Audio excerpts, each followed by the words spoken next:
Assalamualaikum warahmatullahi wabarakatuh. Kembali lagi di channel YouTube saya, Fitri Putra. Di sini saya akan menjelaskan beberapa soal mengenai bank reconciliation atau rekonsiliasi bank. Untuk penjelasan lebih lanjutnya, mari simak video ini sampai akhir.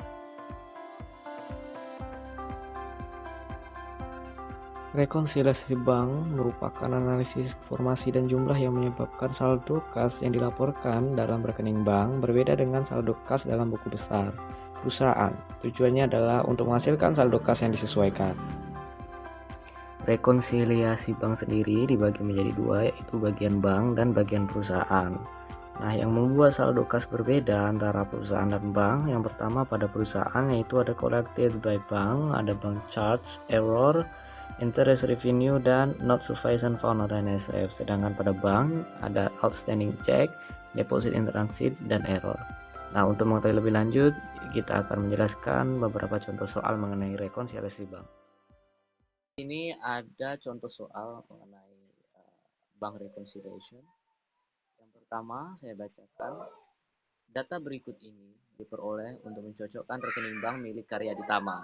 Saldo per bank yaitu 9.350.000, saldo catatan perusahaan 8.150.000, dan seterusnya. Ini merupakan data-data yang diperoleh untuk membuat rekonsiliasi bank milik Karya Ditama.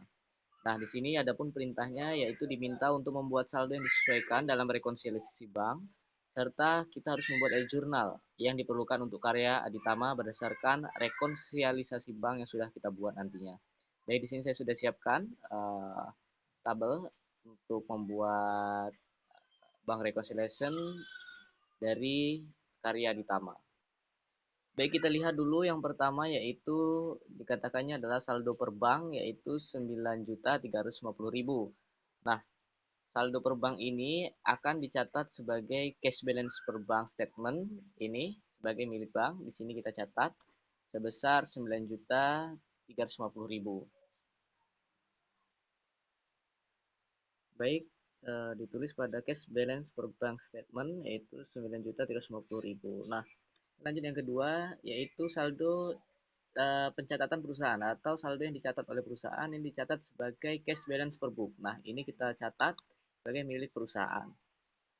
Kita catat sebesar yang tercantum situ 8.150.000. Baik, sudah dicatat. Jadi milik bank yang dicatat oleh bank ini milik Karya Ditama sebesar 9.250.000. Nah, sementara yang dicatat oleh perusahaan atau dicatat oleh Karya Ditama sendiri yaitu ada 8.150.000. Nah, kita lihat lagi. Yang ketiga yaitu ada beban administrasi bank. Nah, beban administrasi bank ini dicatat sebagai bank charge ya, yaitu sebagai beban bank, beban administrasi bank ini akan mengurangi saldo yang ada di sisi perusahaan. Nah, karena apa? Karena biaya administrasi bank ini biasanya sudah dicatat oleh bank, namun perusahaan belum mencatat beban administrasi banknya, sehingga harus dikurangi di saldo perusahaan. Nah, kita catat di sini sebagai bank charge.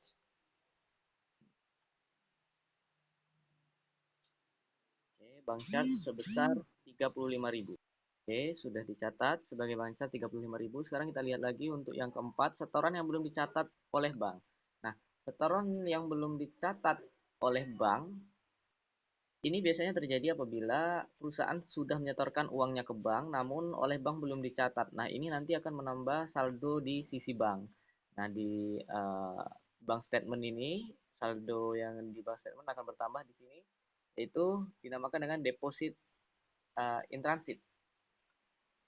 Oke, karena ini cuman deposit in transit ini, sepertinya di soal ini cuma satu, jadi kita langsung buat di sisi yang paling ujung, yaitu sebesar 2.350.000. Baik, yang selanjutnya setelah setoran yang belum dicatat oleh bank ada cek kosong. Nah, cek kosong ini atau not sufficient fund atau NSF.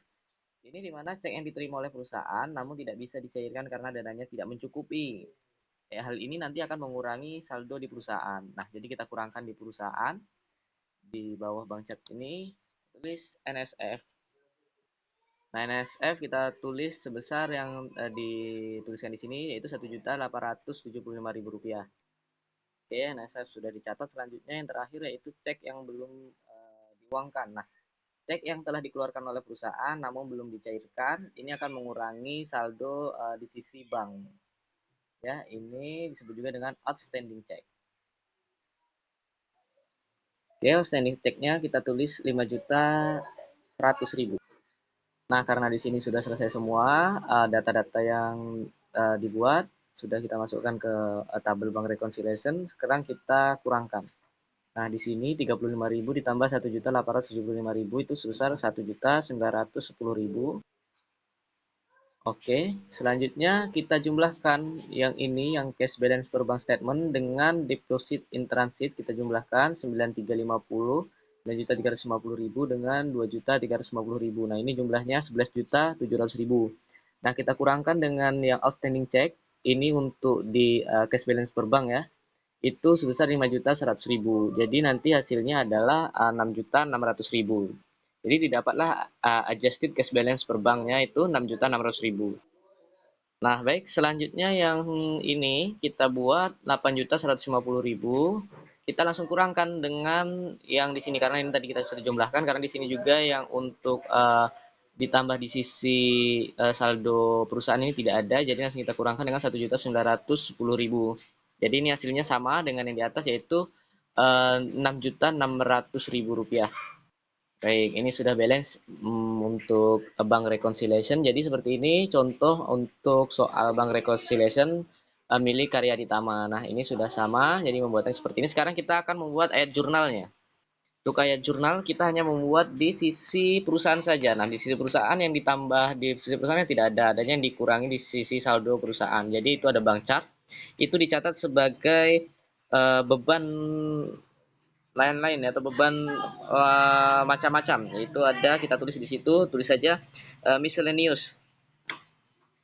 Oke, pada di situ kas ya, karena kasnya berkurang. Oke, sini sebesar 35.000.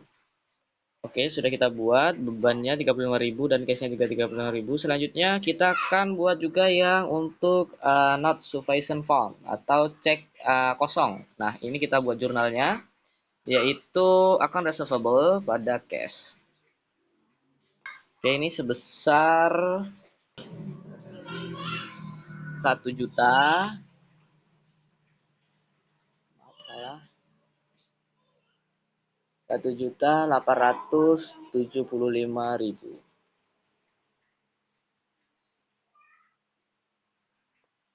Oke, baik, sudah selesai. Ini tadi ada contoh soal dari Karya Ditama, Bank Reconciliation milik Ditama. Karya Ditama ini sudah kita buat Bank Reconciliation-nya dan juga sudah dibuat ayat jurnalnya. Nah, kita ke contoh soal yang kedua. Ini contoh soal yang kedua. Di sini sudah saya jawab soal yang kedua ini supaya tidak memperlambat waktu. Jadi di sini merupakan ada data untuk mencocokkan rekening bank milik PT Trijaya pada bulan Mei 2016. Nah, ini yang pertama saldo kas menurut catatan perusahaan yaitu 22.110.000. Nah, kita catat pada cash balance per book ini di perusahaan yaitu 22.110.000. Yang kedua ada saldo kas menurut rekening bank per 31 Mei 2016 yaitu 29.650.000. Kita catat pada cash balance per bank statement ini 29.650.000. Selanjutnya cek yang belum diuangkan. Nah, cek yang belum diuangkan ini masuk ke dalam outstanding check. Nah, apa tadi sudah dijelaskan ya, cek yang telah dikeluarkan oleh perusahaan tapi belum dicairkan. Nah, ini dia akan mengurangi pada sisi bank. Jadi di sini dikurangi outstanding check yaitu sebesar yang tertulis di sini 13.875.000 rupiah. Nah, ini yang cash balance per bank statement ini kita tambahkan pada dengan deposit in transit yaitu 6.770.000. Ini kita dapatkan 36.420.000. Nah, ini sudah didapatkan jumlahnya tadi antara cash balance per bank statement dengan deposit in transit.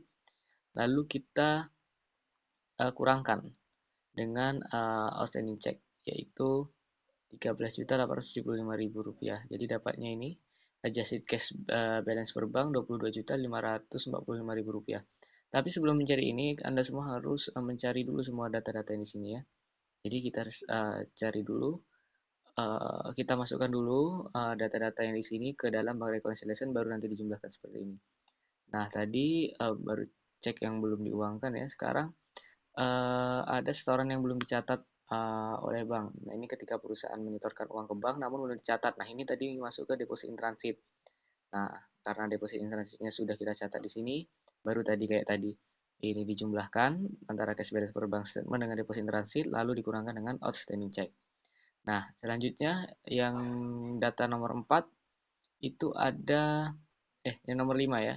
Yaitu cek untuk pembayaran pada tanggal 12 Mei sebesar 50.000 salah dicatat dalam mesin kasir menjadi Rp500.000.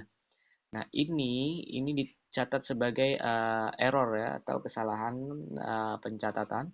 Error in May tanggal 12 Mei. Ini sebesar 450.000. Kenapa 450.000? Karena 500.000 dikurang dengan 50.000. Apabila letaknya ini kesalahan catatnya itu lebih besar, maka ia akan menambah nilai. Sedangkan apabila kekurangan, ia akan mengurangi saldo di perusahaan. Jadi di sini karena ia lebih banyak ya 500.000 dibanding 50.000, jadi kita kurangkan. Jadi di sini dapatlah Rp450.000. Nah, selanjutnya yang terakhir itu ada memo debit untuk beban administrasi bank sebesar Rp515.000. Nah, ini masuk ke bank charge ya atau biaya administrasi bank. Ini dikurangkan 15.000. Jadi kayak tadi juga yang di adjusted cash balance per bank dapatnya. Jadi kita jumlahkan dulu antara cash balance per book dengan yang ini error in 12 Mei ya. Itu 450.000 dapatlah Rp22.560.000. Lalu kita kurangkan dengan bank charge ini yaitu sebesar 15.000. Dapatlah adjusted cash balance per book yaitu Rp22.545.000. Nah, ini balance. Oke. Nah, ini karena dimintanya cuma siapkan rekonsiliasi bank, maka kita hanya mencari rekonsiliasi bank saja. Baik, terima kasih.